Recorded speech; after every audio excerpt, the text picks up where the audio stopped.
घोषणा देऊ नका।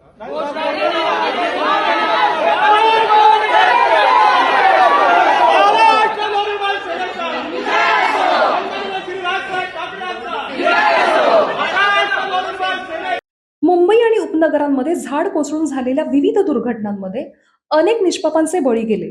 त्यात चेंबूरमधील स्कूल बस दुर्घटनेत 11 वर्षाच्या चिमुकल्याचा देखील मृत्यू झाला होता। मुंबई महानगरपालिकेने जारी केलेल्या अहवालामध्ये पालिकेच्या अधिकाऱ्यांना क्लीन चिट देण्यात आली होती। या विरोधात महाराष्ट्र नवनिर्माण सेना आक्रमक झाली आहे।